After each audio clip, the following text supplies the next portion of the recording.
आज आपण बनवूया गव्हाचे लाडू. एकदम टेस्टी होत्यात आणि मऊ असं खुसखुशीत होत्यात. सोनपापडी खायचं विसरून जायचे असे हे गव्हाचे लाडू एकदम चविष्ट होत्यात. चला आज आपण बनवूया गव्हाचे लाडू.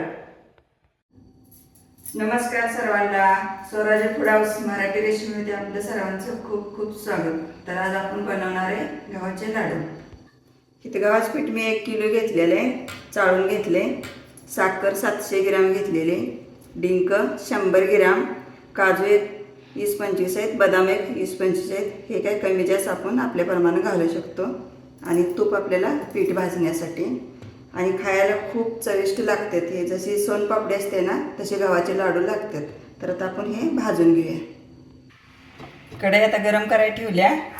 आपल्याला वाळलंच पीठ भाजून घ्यायचं आहे, चांगलं हलकं होईस्तोवर.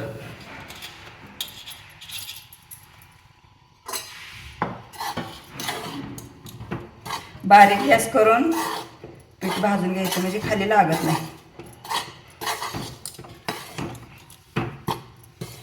सारखं हलवायचं म्हणजे खालनं लालसर पीठ होत नाही. पिठाचा कलर बदलला की मग आपण तूप घालायला चालू करायचं. पीठ आता आपलं असं तांबूस कलर आलेला आहे, हलकं झालं आहे चांगलं. तर मला 15 मिनटं लागलेले आहेत. आता आपण तूप घालायचं लागेल तसं. 300-350 ग्रॅम आपल्याला तूप लागणार आहे.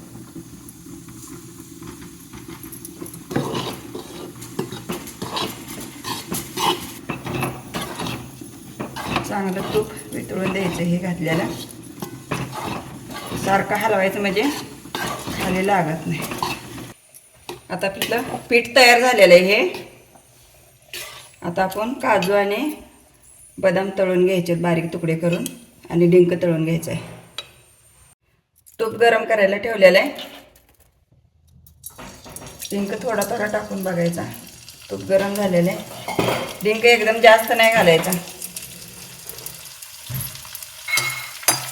म्हणजे चांगला फुलतोय पण असा, आणि आत कच्चा राहत नाही.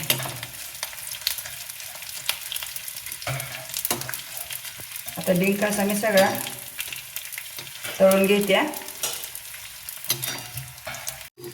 काजूचे बारीक तुकडे केलेत, ते पण आपल्याला थोडंसं लालसर भाजून घ्यायचं. त्यातच आता काजू बदाम दोन्ही थोडंसं लालसर भाजून घ्यायचे. असं जरा तांबूस भाजून घ्यायचं. आता भाजलेलं आहे. गॅस बंद करते. डिंक आपला तळून झालेला आहे.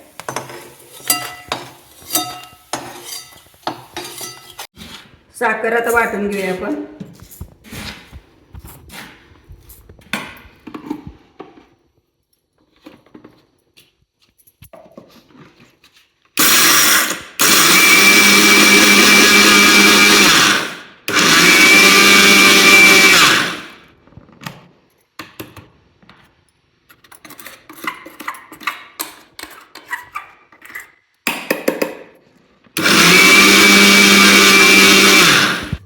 साखर वाटेल तशी ह्यात घालायचे आणि मिक्स करायचं.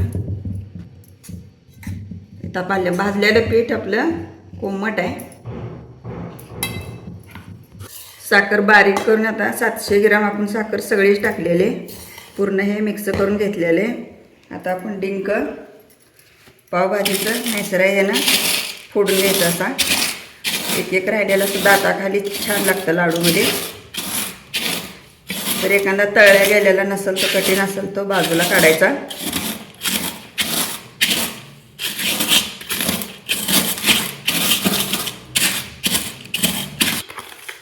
डिंक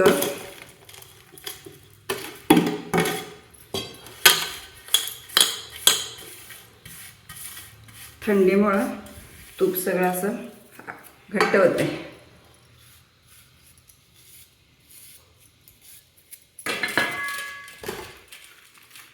काजू आणि बदाम सगळं मिक्स करून घ्यायचं.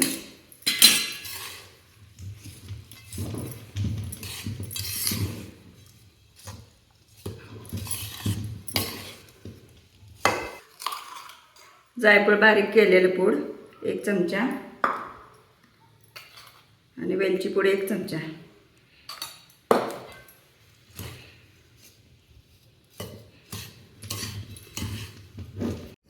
आता आपण लाडू बांधून घेऊया. आपलं मिश्रण सगळं असं झालेलं आहे.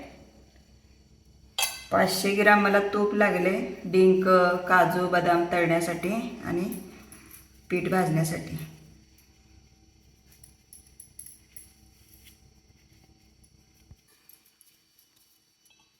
तर असे लाडू बांधून घ्यायचे आपण सगळे. गव्हाचे लाडू आपले बनवून झालेले आहेत. तुम्ही सुद्धा माझी रेसिपी करून बघा, खाऊन बघा. गव्हाचे लाडू कसे झालेत मला कमेंटमध्ये सांगा. आणि बेसनच्या लाडूपेक्षा गव्हाचे लाडू खायला एकदम चविष्ट लागतात. लाईक करा, शेअर करा, फॉलो करा. थँक्यू.